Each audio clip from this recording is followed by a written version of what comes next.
किया था ये जी। अपना एटमी धमाका, तो आप अंदाज़ा नहीं लगा सकते कि इस्लामी दुनिया और अरब जो है कितने खुश थे। और वो कहते थे कि हाज़िही लैसत कुव्वत अल पाकिस्तान वलाकिन हिया कुव्वत अल इस्लाम, कि ये पाकिस्तान की कुव्वत नहीं है, सारे आलम इस्लाम की कुव्वत है। तो मजबूत तरीन मुल्क है, लेकिन पाकिस्तान इस वक्त तन तनहा कोई स्टेप लेने की पोजीशन में नहीं है।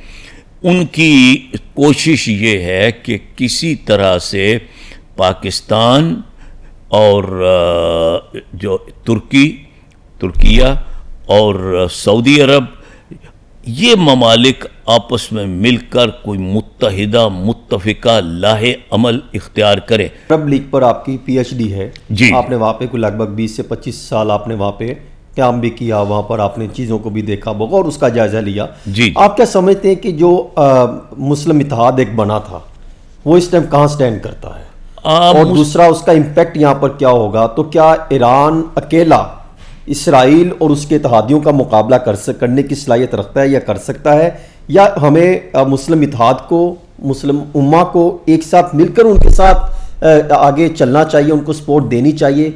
इस पर आपकी क्या राय है? जी, इसमें यह है कि इसमें तो कोई शक नहीं है कि अरब लीग भी मौजूद है, OIC भी मौजूद है, और फिर एक कोई यानी महदूद सा दिफाई इंतज़ाम भी किया गया है पाकिस्तान के साथ मिलकर सऊदी अरब ने।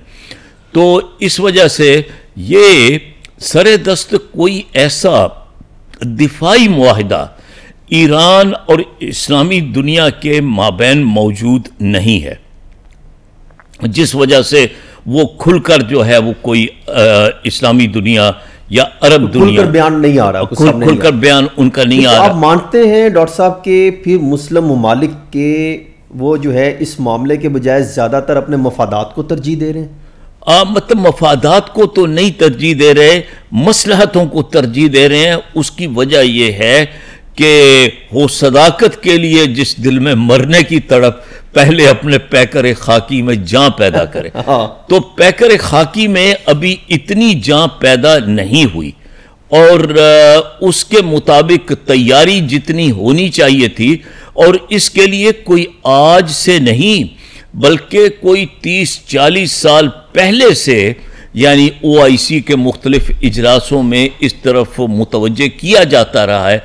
यानी जितनी मतलूबा तैयारी थी वो नहीं हो सकी, और इस वक्त भी जो अहम तरीन काम है वो ये है कि ये ना समझे, हमारे यहाँ भी वैसे तो और भी कई जो है वो ये समझिए कि दानिश्वर भी, कई जंगी माहिरीन भी, वो सारे कह रहे हैं, और तारीख पर नज़र रखने वाले मुअर्रिखीन भी कह रहे हैं। लेकिन ये कि पाकिस्तान के वज़ीर दिफा ने भी कहा है कि अगर तुम लोग जो है वो इत्तेहाद नहीं करोगे, आपस में कोई जो है वो ऐसा मुआहिदा नहीं करोगे कि किसी एक पर हमला, सब पर हमला तस्वुर किया जाएगा, तो उस वक्त तक एक एक की बारी आती जाएगी, और फिर जो है वो आप ये समझेंगे ओहो मैं तो महफूज हूँ, हालांकि जो है हकीकतन आप भी महफूज। सारे मामले में पाकिस्तान कहाँ खड़ा है? पाकिस्तान को कहाँ देख रहे हैं? क्या इनकी पॉलिसी ठीक है? ये पाकिस्तान जो है ना, वो ये समझिए हसन साहब कि इस वक्त अरब दुनिया का एक इस्लामी दुनिया का, अरब दुनिया नहीं कहना चाहिए, इस्लामी दुनिया का मजबूत तरीन मुल्क है। और जब 1998 मई में हमने ये किया था ये अपना एटमी धमाका, तो आप अंदाज़ा नहीं लगा सकते कि इस्लामी दुनिया और अरब जो है कितने खुश थे। और वो कहते थे कि हाज़िही लैसत कुव्वत अल पाकिस्तान वलाकिन हिया कुव्वत अल इस्लाम, कि ये पाकिस्तान की कुव्वत नहीं है, सारे आलम इस्लाम की कुव्वत है। तो मजबूत तरीन मुल्क है, लेकिन पाकिस्तान इस वक्त तन तनहा कोई स्टेप लेने की पोजीशन में नहीं है।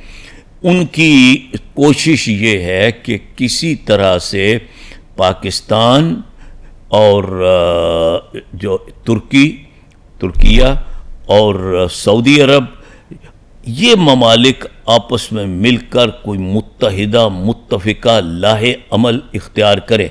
फौरी तौर पर दिफाई मुआहिदा तो मुमकिन नहीं है, लेकिन ऐसा मुत्तफ़िका मौक़िफ़ इख्तियार कर सकते हैं, क्योंकि अमेरिका के बहुत से मफादात वो अरब दुनिया के साथ भी, ख़ास तौर पर ऑयल रिच कंट्रीज़ के साथ भी और पाकिस्तान के साथ भी वाबस्ता हैं। एक ये वजह, और दूसरी ये है कि पाकिस्तान अभी जो है उसकी भारत के साथ जो है वो शदीद कशीदगी रही है। हम एक हालत जंग में थे, और उस हालत जंग में आपको याद होगा कि जब हमने सबक नहीं सिखाया जिस वक़्त तक, उस वक़्त तक अमेरिका का वही जो अब रवैया था, उस वक़्त तक अमेरिका का रवैया ये था कि उनका जो वो नायब सदर आया हुआ था, शायद आपको याद हो, वो जो है उसने कहा कि हमारा इस जंग से कोई लेना देना नहीं जी। लेकिन जब पाकिस्तान जो है वो उन पर उसने एक ज़बरदस्त जो है वार किया, तो फिर उसके बाद जो है वो सारे ही भागे आए, दौड़े आए। जी सर, आप इस पर क्या कहते हैं कि एक तरफ हम अमेरिका को जो है वो नज़रियाती या उनके साथ मुकम्मल ईरान के साथ तो खड़े हैं, क्या हम इसराइल के साथ भी, जो पहले कहीं सोच पाई जाती थी कि वहां से टेक्नोलॉजी के हसूल के लिए उनके साथ हम किसी हद तक, इस हद तक सिर्फ बढ़ाना चाहते हैं? जी करेक्ट नहीं, या अमेरिका उसको सपोर्ट करता है? जी जी नहीं, असल तो बात यह है कि अमेरिका ने इसका बारहा इकरार भी किया है कि हम लेटेस्ट टेक्नोलॉजी भी उन्हें देते हैं। तो हमारे बड़ी हद तक अमेरिका के साथ या ये अच्छे डिप्लोमेटिक भी और पुराने दोस्ताना रवाबित भी हैं, और हमने एक अच्छी वेल बैलेंस्ड पॉलिसी रखी हुई है। लेकिन ये जो अभी पाक भारत जंग हुई है, उसने कई पुराने कॉन्सेप्ट्स को बिल्कुल बदल डाला है हसन साहब। और वो कैसे कि आप जो है वो इस जंग में पाकिस्तान, इंडिया के पास सारी अमेरिकन टेक्नोलॉजी थी, फ्रेंच उसके पास जेट तैयारे थे, और पाकिस्तान के पास सारी टेक्नोलॉजी चाइना की टेक्नोलॉजी थी। तो वो जो है वो इस वक्त ये चाइना की टेक्नोलॉजी वो कई हवालों से वो जो पुरानी रवायती जो टेक्नोलॉजी है उसको तब्दील करते हुए उन्होंने एक अहमियत इख्तियार कर ली। हाँ जी बिल्कुल। डॉक्टर साहब ये फरमाइएगा कि पाकिस्तान के मामलात जब भी कोई दहशतगर्दी होती है तो फोकस होता है बलूचिस्तान में, वहाँ से आगाज़ होता है, और जब वहाँ पर तहकीक की गई वो बल्कि हुकूमती और हुकूमती तर्जुमानों की तरफ से या जो पाकिस्तान और रियासत पाकिस्तान की तरफ से जितने शवाहिद सामने रखे गए, ऐसे लगता है, ऐसे क्या बल्कि हक़ाइक़ और एविडेंस मौजूद हैं कि वो ईरान से बलूचिस्तान को टारगेट किया जाता है और बलूचिस्तान से यहाँ पर दहशतगर्दी और बलूचिस्तान में फैलाई जाती रही। अभी जब ये सारा मामला हुआ, ईरान के अंदर वहीं पर ड्रोन तैयार किए गए, वहीं पर सारा एक सिस्टम लगा और वहीं से लॉन्च हुए, वहीं पर उन्होंने तबाही मचाई। आपका समझते हैं कि मोसाद और रॉ का जॉइंट वेंचर था कि उन्होंने वहां पर यह सारा सिस्टम किया?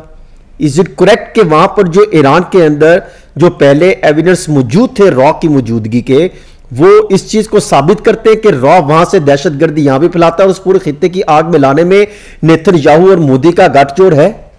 ये यानी इसमें कोई एग्जैक्ट बात कहना तो खासा मुश्किल है, लेकिन जिस तरह की शवाहिद पहले भी सामने आते रहे हैं और कलभूषण यादियों और जो है वो इस तरह के कई और वो चीज़ें गवाहियाँ सामने आई हैं, और अब जो खुद ईरान ने जिस तरह से इस सारे इस्राएली हमले में वहाँ पर एक खबर ये भी थी जिसको अभी तक मैं 100% कन्फर्म नहीं कर सका कि वहाँ पर बड़े पैमाने पर गिरफ्तारियां की गई हैं ईरान के अंदर, 70-75 के करीब बताई जा रही है, 73 कि गिरफ्तारियां की गई हैं कि जिनमें इंडियंस भी हैं, रा के लोग भी हैं, मोसाद के लोग भी हैं और ख़ुद इंटरनल जो है वहाँ के अपने भी जो है वो लोग हैं।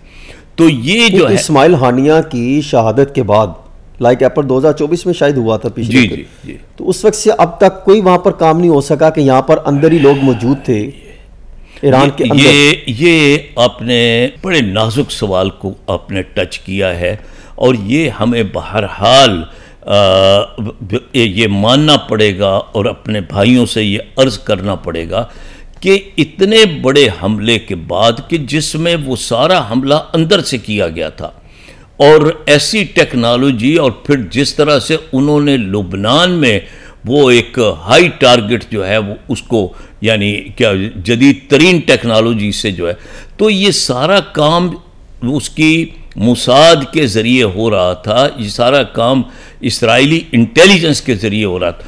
इसके मुकाबले में ईरान की जो इंटेलिजेंस एजेंसी है उसको जितना मुतहर्रक होना चाहिए था, जितनी उसके लिए उन्हें अवेयरनेस की ज़रूरत थी, अवेकनिंग की ज़रूरत थी, वो देखने में नहीं आई और उसका जो है वो यानी अल्लाह माफ़ करे एक बहुत बड़ा खमियाजा ईरान को भुगतना पड़ा। 2 सवाल के बाद फिर मैं आऊँगा कि इस खित्ते को आगे आप कहाँ जाते देख रहे हैं। 2 सवाल इससे लिंक करते हैं। पहले तो ये फरमाइएगा